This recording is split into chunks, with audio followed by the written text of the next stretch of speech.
पिछले एपिसोड में time and space tower के पास टैन्यू के लियू रुलोंग और मिरोनकुन के साथ फाइट हुई थी। मिरोनकुन टैन्यू से अपने जान की भीख मांगने लगता है और कहता है कि मेरे ग्रैंडपा इनर गेट के सेकेंड एल्डर हैं। जब इस बारे में उनको पता चलेगा वह तुम्हें जिंदा नहीं छोड़ेंगे। यह सुनकर सियाओ उसकी तरफ जाने लगती है। तब मिंगई कहती है कि तुम चिंता मत करो, टैन्यू ने मिरोनकुन को मारने का डिसाइड कर लिया है, वह इसके ग्रैंडपा को भी देख लेगा। फिर टैन्यू मिरोनकुन से कहता है कि तुम्हारे ग्रैंडपा मेरे सामने एक चिट्ठी के जैसे हैं, मैं उनसे थोड़ा भी नहीं डरता। इसके बाद वह मिरोनकुन को मार डालता है। यह देख सब काफी घबरा जाते हैं, यहाँ तक कि लिंगहू की भी हालत खराब होने लगती है और वह टैन्यू से कहता है कि तुम मुझे जाने दो, मैं अभी मरना नहीं चाहता। मेरे ग्रैंडपा मिरोनकुन के ग्रैंडपा से काफी डिफरेंट है। वह इनर गेट में सेक्रेट सोल डिवीजन के चीफ एल्डर हैं, जो हर महीने में मिरोनकुन के ग्रैंडपा से पावरफुल है। अगर तुम मुझे छोड़ दोगे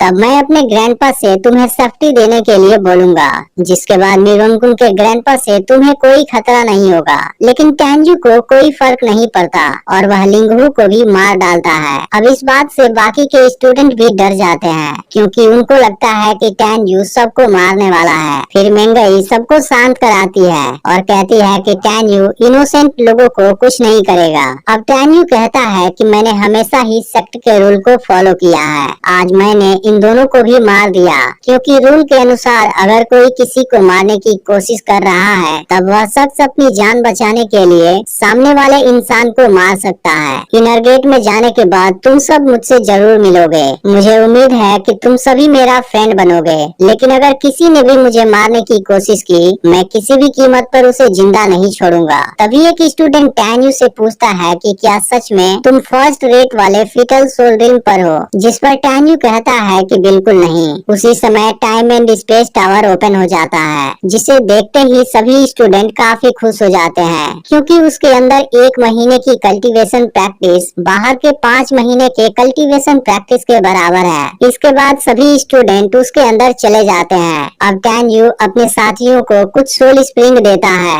जो इनके कल्टीवेशन में हेल्प करेगी। फिर यह सभी भी टावर के अंदर चले जाते हैं, जहाँ टैन्यू कुछ महीनों में ही फिटल सोल रिल्म के 7वें लेवल पर आ जाता है, जिससे इसकी पावर बहुत ज्यादा बढ़ जाती है। इसी के साथ टैन्यू होमविंग बॉडी की भी प्रैक्टिस करता है और इसके दूसरे लेवल पर चला जाता है। वैसे तो अब टैन्यू की पावर काफी बढ़ चुकी होती है, लेकिन इनर गेट में मिरोनकुन और लिंगहू के ग्रैंडपा इसे मारने की कोशिश जरूर करेंगे, इसलिए टैन्यू इसके लिए कोई दूसरा तरीका खोजने का डिसाइड करता है और अब बाकी के 5 महीनों तक लगातार कल्टीवेशन प्रैक्टिस करता है। इन 5 महीनों के बाद सभी स्टूडेंट्स टावर से बाहर आ जाते हैं। अब रोंग रोंग फिटल सोल रिम के 5वें लेवल पर आकर काफी खुश होती है, जबकि सियाओ और मेंगई दोनों ही 6वें लेवल पर आ चुकी हैं। इसके अलावा सुजियान भी 5वें लेवल पर आ गई है। तभी कुछ देर बाद टैन्यू भी यहाँ आ जाता है। फिर मेंगई कहती है कि मुझे नहीं लगता कि तुम 5वें लेवल पर हो,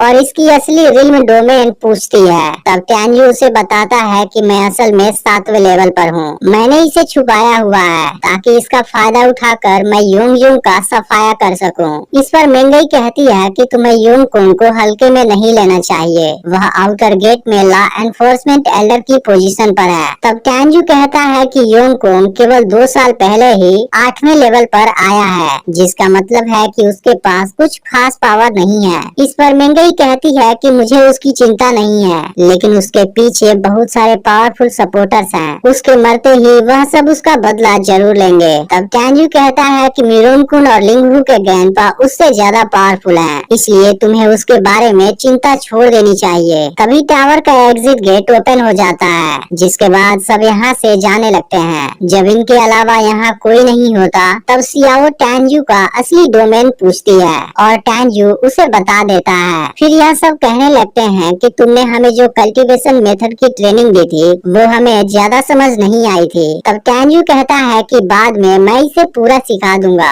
इसके बाद सब यहाँ से चले जाते हैं। वहीं सेक्ट में सभी एल्डर स्टूडेंट्स के बाहर आने का वेट कर रहे हैं, जहाँ योंग कुंग को पूरा यकीन होता है कि लियू रुलोंग ही सभी स्टूडेंट में बेस्ट होगा। कुछ समय के बाद एग्जिट टनल ओपन होता है और इसमें से कुछ स्टूडेंट बाहर आते हैं, लेकिन अब योंग कुंग काफी परेशान होने लगता है, क्योंकि लियू रुलोंग और बाकी कई स्टूडेंट इनके के साथ में नहीं आए थे। तब ग्रेट एल्डर कहते हैं कि टनल क्लोज होने में अभी भी टाइम है, हो सकता है वह अभी रास्ते में हो। फिर यहाँ टैन्यू भी अपने ग्रुप के साथ पहुँच जाता है। इनके टैलेंट को देख ग्रेट एल्डर काफी खुश होते हैं। फिर वह सियाओ को आज रात मिलने के लिए बुलाते हैं, क्योंकि कोई इससे मिलने आने वाला है। यह जानकर सियाओ ग्रेट एल्डर से पूछती है कि वह कौन है। तब ग्रेट एल्डर कहते हैं कि यह सब मिलने के बाद ही तुम्हें पता चलेगा, लेकिन उसके सामने अच्छे तरीके से पेश आना ही तुम्हारे लिए अच्छा होगा। तभी टावर का एग्जिट टनल बंद हो जाता है। यह देख योंगकोंग काफी परेशान हो जाता है और लियू रुलोंग के बारे में पूछने लगता है। तब टैन्यू उसे पूरी बात बता देता है और कहता है कि मैंने उसे मार दिया है। यह सुनकर योंगकोंग हैरान हो जाता है और उसे टैन्यू की बातों पर यकीन नहीं होता,